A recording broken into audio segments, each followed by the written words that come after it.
Hi and welcome to day 10 of my battle against cancer. My name is Gary and I've been diagnosed with chronic lymphocytic leukemia. Wow, 35,000 views, 6,000 likes and over 600 comments. Unless you're on Instagram, of course, when it's only 200 views and 3 comments, but we're here, so who cares? Anyway, I'm blown away. Thank you very much for all the love and support. I fear I've set an expectation that's going to be hard to keep up with.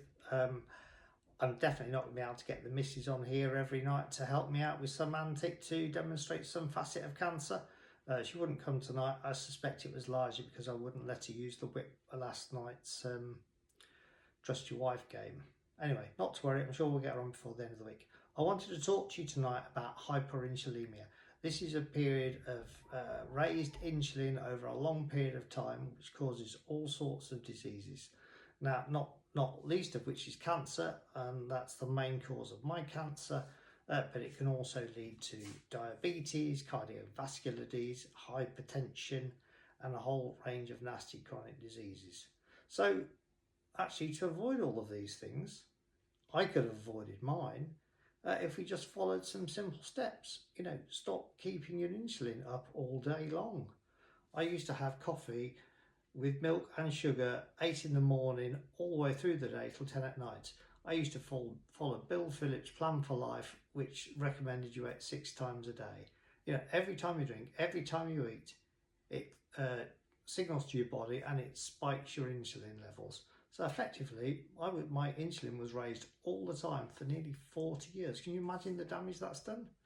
I'm just lucky I'm still where I am now, and I've caught it before, you know, it's too late. But for you, it's not. I don't know if you're 15, 20, 25, 30, you're all young enough to avoid these pitfalls. The point being, you need to minimise the spikes you have in insulin. It's important, but not raised all the time.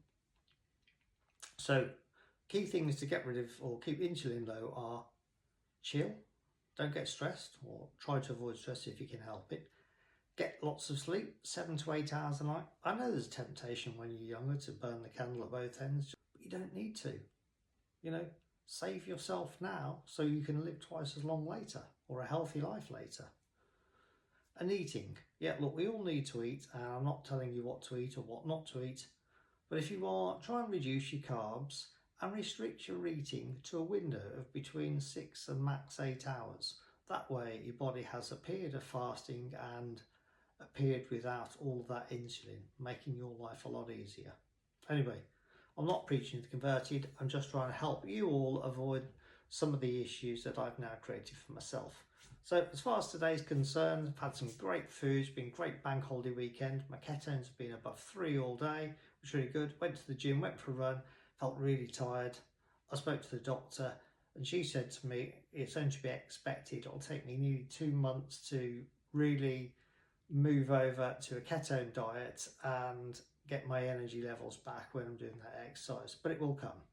Anyway, that's all for today. Hope you enjoyed, and enjoy the rest of the bank holiday weekend, and speak to you tomorrow. Ciao.